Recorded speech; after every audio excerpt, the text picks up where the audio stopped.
Night one of the WWE Draft has concluded. We watched it this past Friday on SmackDown. We got night two coming up on Raw. So we're going to sit back and talk about all the draft moves from night one. I'm SESvince, and this is Bitter Swallow.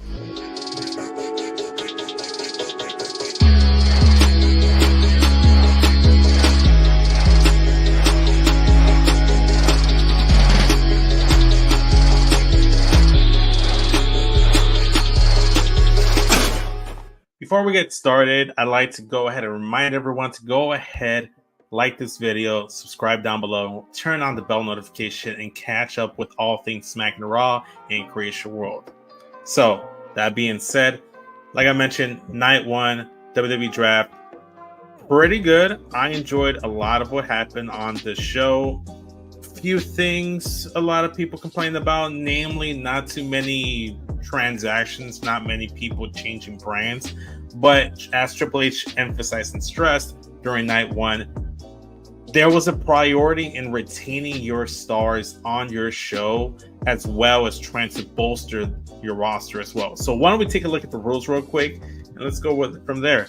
So on SmackDown, there was going to be 4 rounds, 16 total picks.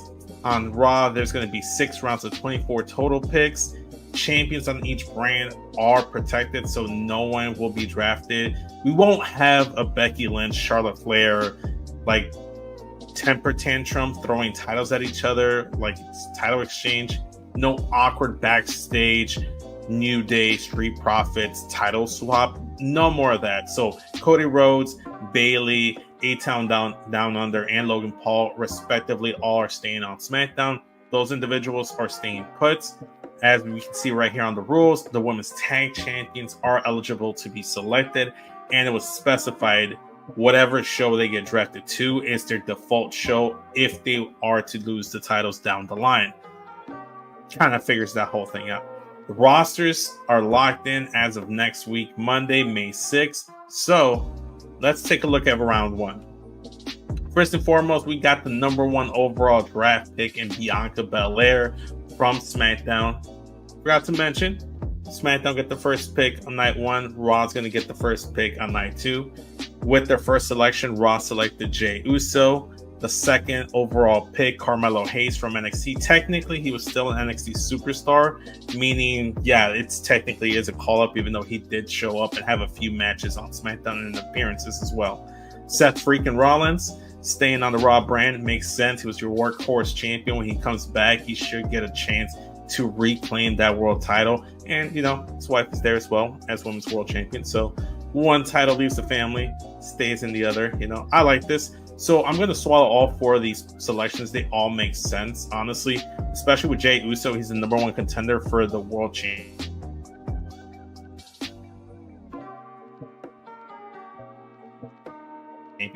over to SmackDown. You don't want that. So all these fair, smart moves. Swallow, swallow, swallow. Next up, we got the round 2. SmackDown start things off with Randy Orton. Raw, this is where things shook up a little bit. The few shakeups that we did have. Braun Breaker being drafted over Raw, and in consequence, Raw lost Nia Jax, having her be drafted to SmackDown second in the second round. Then you have Liv Morgan staying on the Raw brand. All these make perfect sense. Nia Jax made her presence known, immediately attacking Bayley, making her intentions for that WWE Women's Championship known. I'm gonna like that. It's a nice change of pace.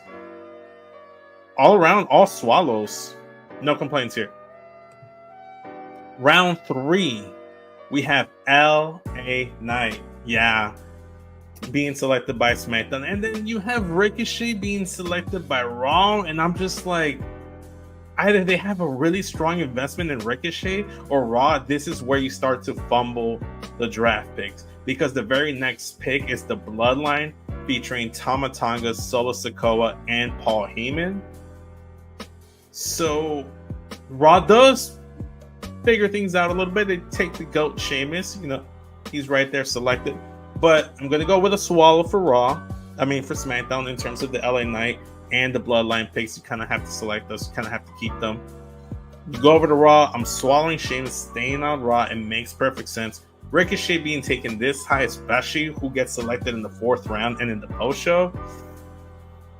I don't know. I think Raw fumbled the bag. So spitting Ricochet going this high, Sheamus, Bloodline, LA Knight, those 3 are swallows for me. Now we go over to the 4th round. We have AJ Styles, and for the same reason for Jey Uso being drafted by Raw, this is a fantastic selection and pickup for Friday Night SmackDown, taking AJ Styles, guaranteeing that your champion is going to stay on the blue brand. You go over to Raw with their first selection of the 4th round. They chose Alpha Academy, Chad Gable, Otis, Akira Tozawa, and Maxine Dupree. There's a little bit of storyline here, and it's going to continuously play out on Raw, and it makes all the sense in the world, given that the big goal for Chad Gable and I guess the Alpha Academy, based off of last week, is to get that IC championship, get that success for Chad Gable. And you're going to see that story progress on Raw. It makes perfect sense. I'm all about it. Andrade coming over to SmackDown. I said from the jump when he returned, he should have been on SmackDown. And then when you see what he did at WrestleMania, teaming up with Rey Mysterio, taking on Santos Escobar and Dominic Mysterio, it just made too much sense to have him on SmackDown. He's going to stay on SmackDown. Love it. All for it. Good pickup by SmackDown. And then the big surprise, the NXT call-up, the true NXT call-up, and Kiana James being selected from Monday Night Raw. I really hope they do something here with Kiana James. I do like her. There is potential there for her to ascend in that roster. But again, there's just so much uncertainty because they could easily call her up and not do anything with her. I'm looking at talent like Indy Hartwell. They got called up last year. She was the NXT champion. And then nothing. Not really doing anything. So those were all the televised picks, at least. We have the post-show picks, and we're going to dissect them a little bit more. Baron Corbin being selected by Friday Night SmackDown. I'm going to swallow him getting drafted and being on the main roster again, but I'm spitting the fact that they broke up the Wolf Dogs. Sad wolf sounds. Sad wolf sounds indeed. You have the OC being selected as well, staying on SmackDown. And again, I don't know what they're going to do on SmackDown. They should have just separated from AJ Styles altogether entirely, if you ask me. Just because it doesn't seem like AJ Styles and the OC are really interacting at all, unless they're gonna go in that direction, leading into this title program or even afterwards. The final pick that SmackDown did select, though, was Ashante the Adonis and Cedric Alexander, a tag team that has been teased at least 2 or 3 times on social media. Hasn't really showcased as a tag team. We saw Cedric last week on SmackDown get squashed by Braun Breaker in 15 seconds. But aside from that, we really haven't seen these two together, and I really, really do hope that they get an opportunity to start building up and working their way up the ranks in the SmackDown tag team division. The first selection for Raw in the post-show supplemental draft, you had Isla Dawn and Alba Fire. Again, similar to the Kiana James selection and Indy Hartwell of last year. These two were the NXT Women's Tag Team Champions, got called up to the main roster on SmackDown, feuded with Shayna Baszler and Ronda Rousey just to unify the titles, drop them. Isla Dawn hasn't really had a match, maybe 2 tag matches, and Alba Fire has had a total of 3 matches total, including that 1 match against Naomi to qualify for the Chamber.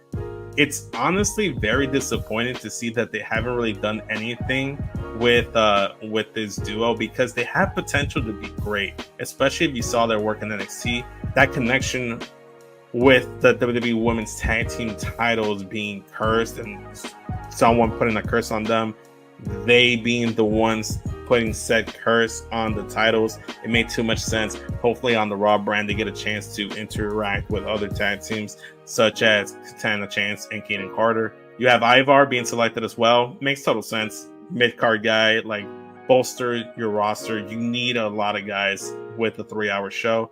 Ivar has been doing fantastic work as a solo act, showing that he could really go on a solo run if they really back him into that. And then the last two, Shayna Baszler and Zoe Stark, I'm talking about them together just for the simple fact that they've been a tag team for so long and they've been associated with each other for such a long period of time that they might as well just be a package deal at this point. But two women that hopefully after this WWE draft, there's a reset button on everyone. Zoe Stark can be a top challenger for that women's championship against Becky Lynch. They've had good matches in the past, obviously, when they were doing the whole Trish versus Becky storyline. Then you have Shayna Baszler, who arguably should have won the Royal Rumble and beaten Becky Lynch for that women's championship at WrestleMania, but that didn't happen whatsoever. Also, the pandemic happened, so who knows? Maybe that had something to do with it. But Shayna is someone that should be built up and pushed to the top tier of that women's division. So hopefully we get more positive things going forward. And with that being said, that's night one. Overall, I'm giving it a swallow. Night one, WWE Draft, success. I'm all about it. I'm looking forward to how things are going to unfold on night two on Monday Night Raw. Let me know what you guys think. Follow me on Instagram and Twitter if you want to see my reactions. You want to let me know what you guys think. Comment down below and let me know what you swallow and what you spit about the WWE Draft so far. I'm SESvince.